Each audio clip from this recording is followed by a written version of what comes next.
So what is your approach to structure in general? Because it is the foundation of your entire story. It's kind of like the structure or the bones of a house. You know, if you don't build it right, it will come crashing down on you.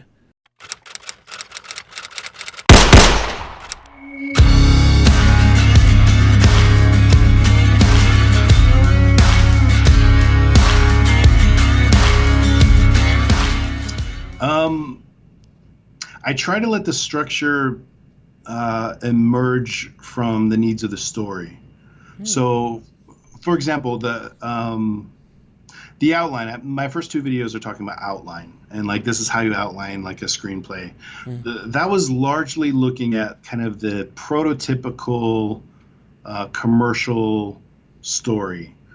So like 4 acts and things like that. You have the impetus after 15 minutes. You have the hook. And those are largely kind of broad generalizations to kind of get the principles across.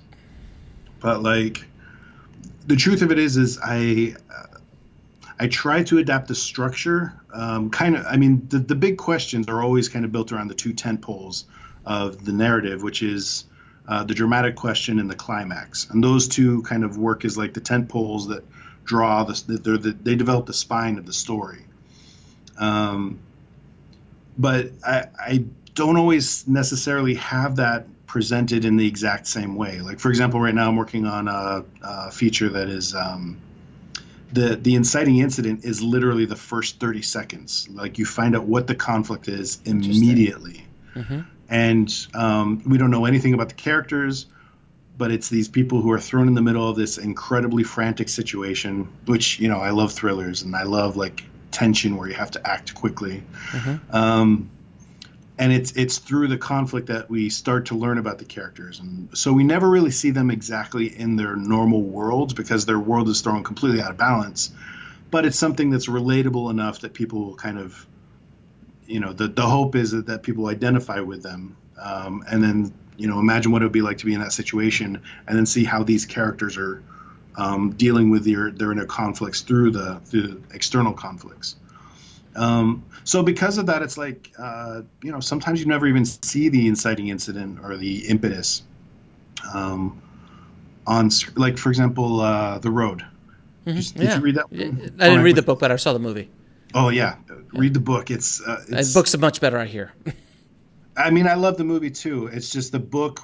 It was I read it in a day, and I could not put it down, and it changed the way I looked at writing. Like, it was this. Wow.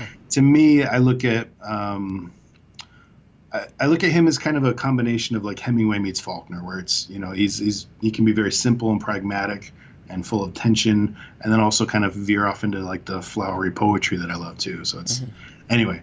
But you know, what's the impetus of The Road?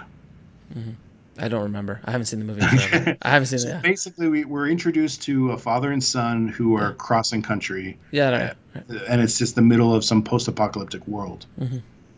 And little by little, we learn that they're looking for a safe place to arrive at, and that they've heard, you know, some information about like how to go to this specific direction. They're kind of following the clues and trying to survive.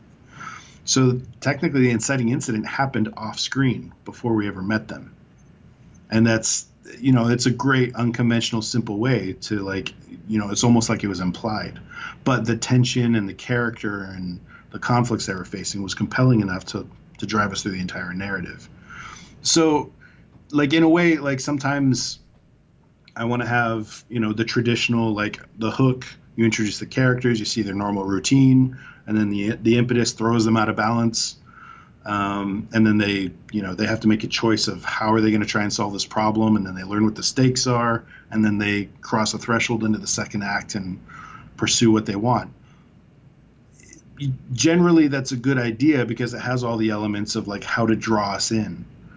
But there's also a lot of ways to approach it where it's like sometimes if you want to tell an unconventional story, ultimately it's about you want to craft the structure in such a way that serves the most meaningful experience for the characters, that reveals the characters through the conflicts that they're experiencing. Because the conflicts imply their desires, and their desires imply their worldview. And ultimately, story is about evaluating people's emotional worldviews, what's sacred to them, what's profane to them. And as you bring them into conflict, they either adapt what's sacred and profane to them, or they are reinforced in it. And that's, that's what we either call a character arc, or what I'm kind of coining is a pluralistic narrative, which is transcending the hero's journey, but more looking at like worldviews in conflict with each other. I think that is I have not heard it said that way before. I mean, it's a real. I'm sure I've known it on a on the gut sense, but the concept of worldviews, and just I've never just had no one say it before, but like the worldview of Batman and the worldview of the Joker are staggeringly different.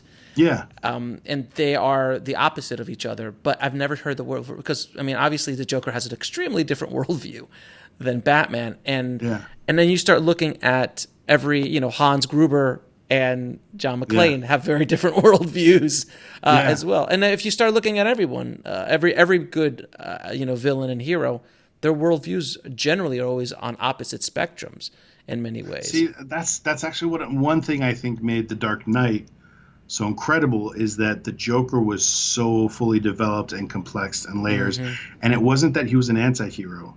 And it wasn't even that Batman was necessarily the hero. What I thought was so brilliant about it was that he was approaching it somewhat after the tradition of The Sopranos, which was a morally ambiguous narrative.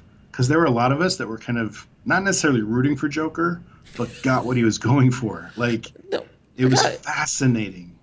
And to see that the Joker's worldview collide with the idealism of Batman, ultimately it's how they transformed each other. And that's why I think it was such a successful film. Well, it was successful for a lot of different reasons, but that's what I loved about it, was that it took what would normally be kind of a hero's journey, like they're going through the different thresholds and becoming, bringing back the boon to transform the world, and instead it looked at it honored its conflict. It honored its antagonism in such a way that it was believable or convincing.